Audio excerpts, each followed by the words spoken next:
Hi everyone, मेरा नाम है कौस्तुभ काले। मैं एक चार्टर्ड अकाउंटेंट एंड सीएफए हूँ। हम हमारे क्लाइंट्स को सभी तरह के इन्वेस्टमेंट, सभी तरह के इंश्योरेंसेस में हेल्प करते हैं। सो इस वीडियो में हम जानेंगे difference between absolute rate of return and XIRR, मतलब इंट्रिंसिक रेट ऑफ रिटर्न। ठीक है, ये फॉर्मूला या ये रिटर्न समझना आपको बहुत जरूरी है। वेदर इट इज स्टॉक्स का पोर्टफोलियो, म्यूचुअल फंड्स का पोर्टफोलियो, इंश्योरेंस का पोर्टफोलियो, आपको कोई LIC प्लान ऑफर करता है, कोई बैंक का कोई इंश्योरेंस प्लान ऑफर करता है। सो आपका कोई भी इन्वेस्टमेंट प्रोडक्ट हो, रियल एस्टेट भी हो, आपको ये दो रिटर्न्स का डिफरेंस समझना बहुत जरूरी है। ठीक है, सो इसका मैं पहले बैक स्टोरी देता। मैं रिसेंटली एक प्रोस्पेक्टिव क्लाइंट को मिला था जिन्होंने मुझे कहा कि वो उनका ऐप देख रहे थे, जो भी ऐप के थ्रू वो इन्वेस्ट करते हैं म्यूचुअल फंड स्कीम्स, एंड वो कह रहे थे मुझे देखो 18% रेट ऑफ रिटर्न है। ठीक है, उन्होंने उनके स्क्रीन पे देखा, फिर उन्होंने मुझे बताया।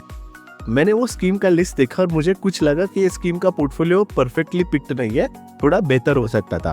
तो मैंने वहां पे एक छोटा सा आइकॉन देखा, टिक टू सी XIRR, मतलब क्या, intrinsic rate of return check करने का वहां पे एक बटन था। वो मैंने चेक किया तो उन्होंने जब कहा था उनको 18% रेट ऑफ रिटर्न आ रहा था, मैंने जब XIRR पे टिक किया तो वहां पे सिर्फ 9% आ रहा था। ठीक है, तो 9% आपको भी पता है बहुत कम है for a mutual fund portfolio. ठीक है, या even for a stocks portfolio. So इधर क्या इंपॉर्टेंट है, मोस्ट ब्रोकर प्लेटफॉर्म्स आपको एब्सोल्यूट रिटर्न दिखाएंगे बिसाइड द इंस्ट्रूमेंट, जिसको वो काफी बोल्ड करके दिखाते हैं, बट आपको XIRR डायरेक्टली दिखाएंगे नहीं। इसका रीजन ये है कि वो चाहते नहीं कि आप वो प्लेटफॉर्म से इन्वेस्ट करना बंद कीजिए और whatever be the cost, but आपको ये पता चलना चाहिए कि there is a difference between the rate of return that they show you there. In most cases वो एब्सोल्यूट रेट ऑफ रिटर्न होता है, और XIRR में, जिसको हम इंट्रिंसिक रेट ऑफ रिटर्न कहते हैं। अभी इसका एग्जैक्ट डिफरेंस क्या है? ठीक है, तो लेट अस से अगर 10 साल पहले मैंने कोई रियल एस्टेट पोर्टफोलियो में इन्वेस्ट किया, एक घर खरीदा, लेट अस से 1 करोड़। ओके, 10 साल के बाद, मतलब आज फॉर एग्जांपल अगर उसका वैल्यूएशन 2 करोड़ है, ठीक है, 1 करोड़ का घर था 10 साल पहले, आज उसका वैल्यू 2 करोड़ है। एब्सोल्यूट रेट ऑफ रिटर्न अगर आप निकाल ले जाओ, मतलब इसका सिंपल अर्थ ये होता है कि 1 करोड़ ऑन 1 करोड़ मुझे 100% रेट ऑफ रिटर्न है, क्योंकि मेरा 1 करोड़ का घर 2 करोड़ हो गया, 1 करोड़ मेरा प्रॉफिट था, तो 1 crore on a cost of 1 crore मुझे 100% एब्सोल्यूट रेट ऑफ रिटर्न है। ठीक है, लेकिन अगर आप इसको टाइम वेटेड करने जाओ, मतलब मैंने 10 साल वेट किया, 10 साल के बेसिस पे 10 साल पहले इन्वेस्ट किया, तो आज अगर मैं 10 साल के बेसिस पे rate of return time weighted कितना आता है, तो मुझे पता चलेगा ये रफली 7% के आसपास आता है। ये आपको एक्सेल शीट में पता चलेगा जब आप XIRR का फॉर्मूला यूज करोगे। वैसे ही आप जब स्टॉक्स में इन्वेस्ट करोगे, अगर आप मल्टीपल टाइम्स अलग अलग टाइम पे इन्वेस्ट करते हो, बीच में पैसा रिडीम भी करते हो, तो आपको पता चलेगा आपका रेट ऑफ रिटर्न कितना आ रहा है एक्सेल शीट में। क्योंकि जब कोई भी ब्रोकर प्लेटफॉर्म आपको स्टॉक्स का लिस्ट दिखाता है और उसके बाजू में रेट ऑफ रिटर्न दिखाता है, तो एब्सोल्यूट रेट ऑफ रिटर्न दिखाता है। पूरा पोर्टफोलियो का रेट ऑफ रिटर्न आपको खुद कैलकुलेट करना है by using an XIRR formula. Most mutual fund platforms, to be honest with you, will always show you, जिसको वो लोग लिखते हैं पोर्टफोलियो CAGR, उसको आप XIRR भी कंसिडर कर सकते हो।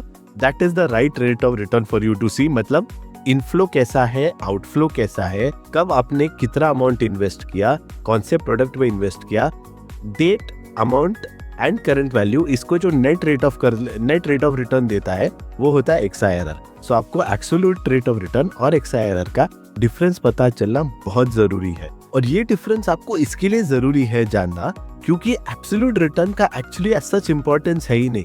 The main and the most important formula जो आपके पोर्टफोलियो को आपको ट्रैक करना चाहिए वो XIRR होता है, सिंपली बिकॉज वो टाइम वेटेड होता है, वो मनी वेटेड होता है, मतलब आपने कौन से दिन पे कितनी अमाउंट इन्वेस्ट की, एंड इवेंचुअली आपका क्या रेट ऑफ रिटर्न छूटा in that particular product, whether it is real estate, whether it is insurance, whether it is mutual funds, ये ज्यादा मायने रखता है। See, logic behind investing is to create wealth and beat inflation. Inflation अगर आप 6-7% पकड़ोगे तो आपको एटलीस्ट 8-10%, 11%, 12% आपको बनाना चाहिए। अगर आप ये इन्फ्लेशन में लाइफस्टाइल इन्फ्लेशन भी जोड़ दोगे तो शायद आपका इन्फ्लेशन परसेंटेज सिग्निफिकेंटली हायर होगा आपके इधर का, तो आपको एटलीस्ट डबल डिजिट रिटर्न बनाना चाहिए। मतलब क्या, 10%, 12%, 15%, ये रेट ऑफ रिटर्न अगर आपका पोर्टफोलियो बनाता है, आपका नेटवर्थ ये रेट ऑफ रिटर्न से ग्रो करता है, आपका मनी ये रेट ऑफ रिटर्न पे काम करता है, तो आपको फायदा होता है, इवेंचुअली आपका वेल्थ क्रिएट होता है, आपका इन्फ्लेशन बीट होता है, आपको परचेसिंग पावर से ज्यादा वेल्थ क्रिएशन होता है। सो इसलिए logically rate of return track करना बहुत जरूरी है to beat inflation, to grow your net worth, to create wealth, and to ensure that your financial goals are achieved. And because all of this is important, it is important for you to understand at XIRR ये सबसे critical formula है आपके wealth creation journey में। Absolute rate of return को आप ज्यादा importance मत दीजिए, XIRR आपके पोर्टफोलियोज का जरूर ट्रैक कीजिए, ये आपको लॉन्ग टर्म में आपके फाइनेंशियल गोल्स अचीव करने में हेल्प करेगा।